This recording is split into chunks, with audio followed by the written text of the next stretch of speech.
جن عقائد کو اسلام میں مرکزی عقائد قرار دیا گیا ہے اور جن کا قرآن میں بار بار تکرار کیا گیا ہے، جن کو قرآن مقدس نے بار بار بیان کیا گیا ہے، وہ تین عقائد ہیں۔ ایک توحید ہے، دوسرا رسالت ہے، اور تیسرا قیامت ہے۔ عقیدہ توحید یہ اسلام کا اساسی اور بنیادی عقیدہ ہے۔ اللہ تعالیٰ کی ذات کے بارے میں بنیادی طور پر جن باتوں پر ایمان رکھنا ضروری ہے، ان میں سے ایک بات کہ اللہ کی ذات موجود ہے اور اس کا وجود واجب ہے۔ دوسری بات، اللہ تعالیٰ اپنی ذات میں ایک ہے، اللہ تعالیٰ کا کوئی شریک نہیں ہے، نہ اس کی کوئی اولاد ہے اور نہ وہ کسی کی اولاد ہے۔ اور تیسری بات، اللہ تعالیٰ کی ذات ہی عبادت کے لائق ہے، اللہ تعالیٰ کے علاوہ کسی کی عبادت جائز نہیں ہے۔ رسالت کا عقیدہ کیا ہے؟ رسالت اور نبوت ایک منصب کا نام ہے، جیسے امامت، خطابت، تدریس یہ منصب کا نام ہے۔ جیسے جسے امامت کا منصب ملے ہم اسے امام کہتے ہیں، جسے خطابت کا منصب ملے ہم اسے خطیب کہتے ہیں، اور جو منصب تدریس کا عامل ہو ہم اسے مدرس کہتے ہیں۔ اسی طرح جس ہستی کو نبوت اور رسالت مل جاتی ہے ہم اسے نبی اور رسول کہتے ہیں۔ منصب نبوت کی تعریف کیا ہے؟ منصب نبوت کی تعریف ہے ہوا منصب من اللہ تعالی لتبلیغ الاحکام الاسلامیتی الی قوم۔ نبوت ایک منصب ہے جو اللہ تعالیٰ کی طرف سے قوم تک اللہ تعالیٰ کے پیغامات پہنچانے کے لیے ملتا ہے۔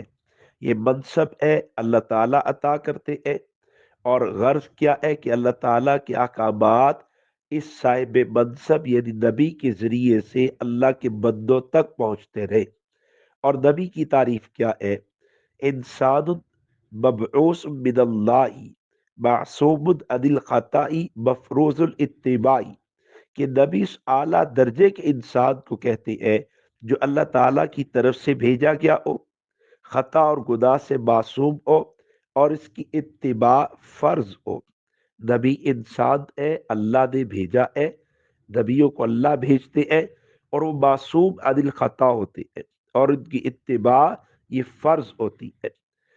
نبی کی اس تعریف سے چند باتوں کی تفصیل کو جان لینا ضروری ہے۔ ان میں سے پہلی بات کہ اللہ تعالیٰ انسانوں کے لیے انسانوں میں سے ہی نبی اور رسول بھیجتے ہیں، لیکن ہر نبی اور رسول جسمانی، اخلاقی، علمی، عملی اور دیگر تمام صفات اور خوبیوں میں نہایت اعلیٰ درجے پر فائز ہوتا ہے۔ یوں کہنا چاہیے کہ نبی اگرچہ انسان ہوتے ہیں لیکن عام انسانوں جیسے نہیں ہوتے۔ جیسے حجر اسود پتھر ہے لیکن عام پتھروں جیسا نہیں، آب زمزم پانی ہے لیکن عام پانیوں جیسا نہیں۔ اسی طرح نبی بھی انسان ہی ہوتے ہیں لیکن عام انسانوں جیسے نہیں ہوتے۔ یہ کفار اور مشرکین یہ بشریت کو نبوت کی منافی سمجھ کر ایمان لانے سے انکار کرتے تھے۔ جیسے قرآن مجید سورہ اسراء آیت نمبر 94 میں ہے، وَمَا مَنَعَ النَّاسَ أَن يُؤْمِنُوا إِذْ جَاءَهُمُ الْهُدَىٰ إِلَّا أَن قَالُوا أَبَعَثَ اللَّهُ بَشَرًا رَسُولًا، کہ ان کو ایمان لانے سے نہیں روکا مگر اس بات نے کہ وہ کہتے ہیں کہ اللہ نے بشر کو رسول بھیج دیا۔ اس آیت سے معلوم ہوتا ہے کہ کفار و مشرکین کو ایمان لانے سے ان کا یہ نظریہ مانے رہا کہ بشر کو رسالت نہیں مل سکتی، اس لیے انہوں نے بشر کو رسول ماننے سے انکار کیا اور بشریت کو نبوت کے منافی سمجھ لیا، لیکن اپنی حماقت نہیں سمجھ سکے کہ بشریت کی رسالت کا انکار کر کے وہ پتھروں کو معبود مانتے ہیں۔ پھر اللہ تعالیٰ مشرکین کے اس اعتراض پر جواب بھی دیتے اور فرماتے قُلْ لَوْ كَانَ فِي الْأَرْضِ مَلَائِكَةٌ يَمْشُونَ مُطْمَئِنِّينَ لَنَزَّلْنَا عَلَيْهِم مِّنَ السَّمَاءِ مَلَكًا رَّسُولًا، کہ اے نبی جی آپ ان سے فرما دیجیے کہ اگر زمین میں فرشتے آباد ہوتے، فرشتے چلتے پھرتے، تو پھر اب آسمان سے ان کے لیے فرشتوں ہی کو رسول بنا کر بھیجتے۔ یعنی زمین میں چونکہ انسان آباد ہے تو ان کی اصلاح اور بھلائی کے لیے انسان ہی کو رسول بنا کر بھیجنا یہ مصلحت کے مطابق ہے۔ اگر فرشتہ بھیج دیا جاتا تو فرشتہ انسانوں کے مزاج کو نہ سمجھ پاتا، اور انسان کو بھی فرشتے کی اتباع میں عذر ہوتا کہ یہ تو فرشتہ ہے، اس کے ساتھ تو بشری عوارض لائق نہیں ہے، جبکہ اب تو بشر ہے، اس لیے ہمیں فرشتے کی اتباع مشکل ہے۔ تو انسانوں کے لیے انسانوں میں سے رسول آئے، اور نبوت کی جو تعریف کی گئی اس میں سے دوسری اہم بات، نبوت اور رسالت کا منصب یہ خاص وہبی منصب ہے، یعنی یہ خاص اللہ تعالیٰ کی عطا سے ملتا ہے، اللہ تعالیٰ کا چناؤ ہوتا ہے۔ اگرچہ ہر نبی عبادت، ریاضت اور مجاہدہ حقوق اللہ کی ادائیگی میں کامل ہوتا ہے، لیکن منصب نبوت ملنے میں عبادت اور ریاضت کا دخل نہیں ہے، یعنی منصب نبوت انسان کو اس کی محنت اور عمل کے ساتھ نہیں ملتا۔ منصب نبوت یہ سلیکشن ہے، یہ الیکشن سے نہیں ملتا، خدا چنتا ہے، بندہ خود عبادت کے بل بوتے پر نبوت اور رسالت کے منصب کو پا جائے ایسا ممکن نہیں ہے۔ جیسے اللہ رب العزت فرماتے ہیں یُنَزِّلُ الْمَلَائِکَةَ بِالرُّوحِ مِنْ أَمْرِهِ عَلَى مَن يَشَاءُ مِنْ عِبَادِهِ، کہ اللہ تعالیٰ اس وحی کو اپنے جس بندے پر چاہتے ہیں اپنے حکم سے فرشتوں کے ذریعے نازل فرما دیتے ہیں۔ اسی طرح ارشاد ہے اللہ یستفی من الملائکۃ رسلا و من الناس، کہ اللہ فرشتوں میں سے اور انسانوں میں سے اپنے نمائندے رسولوں کو چنتا رہتا ہے۔ تو دوسری بات کا حاصل کیا ہے کہ نبوت کا منصب یہ وہبی منصب ہے، خاص اللہ کی عطا سے ملتا ہے۔ اور تیسری اور اہم بات، تمام انبیاء معصوم ہوتے ہیں، یعنی ہر طرح کے چھوٹے بڑے گناہوں سے محفوظ ہوتے ہیں، کیونکہ حضرات انبیاء علیہ السلام امت کے لیے راہ اور رہنما ہوتے ہیں۔ اس لیے اگر وہ خود ہی اللہ تعالیٰ کی نافرمانی کرے تو پھر ان کی بات پر اعتماد نہیں کیا جا سکتا۔ امت کو ان کی اسوہ کی اتباع کا حکم ہوتا ہے، اس لیے قدرت انہیں ہر قسم کے گناہوں سے محفوظ رکھتی ہے۔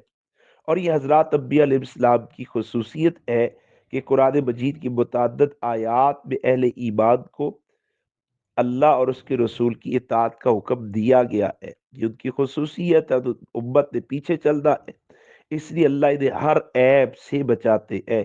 جیسے ارشاد ہے وَأَطِيعُوا اللَّهَ وَأَطِيعُوا الرَّسُولَ، اسی طرح دوسری جگہ فرمایا مَن يُطِعِ الرَّسُولَ فَقَدْ أَطَاعَ اللَّهَ، اور پوری امت کے اس پر اجماع بھی ہے کہ انبیاء یہ گناہوں سے معصوم ہوتے ہیں۔ جیسے تفسیر قرطبی میں موجود ہے الانبیاء معصوم عن الخطأ فی اجتہادہم، کہ حضرات انبیاء علیہ السلام اجتہاد میں بھی خطا اور غلطی سے معصوم ہوتے ہیں۔ امام اعظم امام ابو حنیفہ رحمۃ اللہ علیہ وہ فرماتے ہیں الانبیاء علیہ السلام کلهم منزہون عن الصغائر والکبائر والکفر، کہ سارے انبیاء وہ چھوٹے اور بڑے ہر قسم کی گناہوں سے اور کفر اور بیہودہ کاموں سے پاک ہوتے ہیں۔ اور نبی کی تعریف میں جو چوتھی اہم بات ہے وہ یہ کہ ہر نبی اپنی امت کے لیے مفروض الاطاعت ہوتا ہے، یعنی ہر نبی کی اطاعت فرض ہوتی ہے، اور امت کو حکم ہوتا ہے کہ نبی کی ہر ایک بات کو بدعن تسلیم کرے اور اس کی اطاعت کو فرض سمجھے۔ نبی کی طرف سے ملنے والے حکم کے بارے میں امت کو سوال کی بھی اجازت نہیں ہوتی، یعنی امت سوال نہیں کر سکتی کہ یہ کیوں کروں، بس جو حکم ملا ہے اس کو پورا کرنا ہے، چاہے انسان کی سمجھ میں آئے یا نہ آئے، کیونکہ نبی اللہ کا نمائندہ ہے، وہ اللہ تعالیٰ ہی کے احکامات پہنچاتا ہے۔ قرآن مجید میں متعدد مقامات پر نبی کی اطاعت کا حکم ہے، جیسے ارشاد فرمائے یا ایھا الذین آمنوا اطیعوا اللہ واطیعوا الرسول، اسی طرح فرمائے ما آتاکم الرسول فخذوہ وما نہاکم عنہ فانتہوا، رسول جو تمہیں دے اس کو لے لو اور رسول جس چیز سے روکے اس سے رک جاؤ۔ ان جیسی دیگر بہت سی آیات میں رسول کی اطاعت کا حکم ہے اور مطلق اطاعت کا حکم ہے، جس کا مطلب یہ ہے کہ رسول پر مکمل اعتماد کر کے رسول کی طرف سے آنے والے احکامات کی پابندی کی جائے اور ان احکامات کو اللہ ہی کے احکامات سمجھے جائے۔ تو رسول اور نبی کی تعریف میں ان چار باتوں کو جاننا اور ان چار باتوں کو ذہن میں رکھنا ضروری ہے۔ اور تیسرا جو اہم عقیدہ ہے وہ عقیدہ آخرت ہے۔ عقیدہ آخرت کا مطلب کہ اللہ تعالیٰ نے ایک دن مقرر کیا ہے جب ہر جاندار کو موت دے دی جائے گی، پھر سب انسانوں کو اور جنات کو دوبارہ زندہ کر کے ایک میدان میں جمع کیا جائے گا، اور ان کو ان کے اعمال کی جزا و سزا دی جائے گی۔ جس انسان کے اعمال اچھے ہوں گے تو جنت کی صورت میں جزا ملے گی، اور جس انسان کے اعمال برے ہوں گے تو جہنم کی صورت میں سزا ملے گی۔ جس دن یہ جزا و سزا ملے گی، اس دن کو قیامت کہتے ہیں، اس دن کو حشر کہتے ہیں، اسی دن کو یوم آخرت کہتے ہیں۔ نیک لوگوں کے لیے ان کی نیکیوں کے اعتبار سے یہ دن چھوٹا ہوگا، اور گناہگار لوگوں کے لیے ان کے گناہوں کے اعتبار سے یہ دن بڑا ہوگا۔ جس کی نیکیاں زیادہ ہے یہ دن اس کے لیے اتنا چھوٹا ہے، جس کے گناہ زیادہ ہے یہ دن اس کے لیے اتنا لمبا ہے۔ یہ تین عقائد اور باقی تمام عقائد، جیسے فرشتوں کا وجود ہے، جنت جہنم کا وجود ہے، قبر کا عذاب ثواب ہے، آسمانی کتابوں کا نزول ہے، ان تمام عقائد کے اندر درجے کے اعتبار سے توحید کا عقیدہ سب سے اوپر درجے کا ہے، لیکن حیثیت اور اہمیت کے اعتبار سے اور ایمان لانے کے اعتبار سے نبوت اور رسالت کا عقیدہ سب سے مقدم ہے۔ آئندہ انشاءاللہ ہم نبی علیہ السلام کی نبوت اور سرکار کی ختم نبوت کے حوالے سے چند اہم باتیں کریں گے۔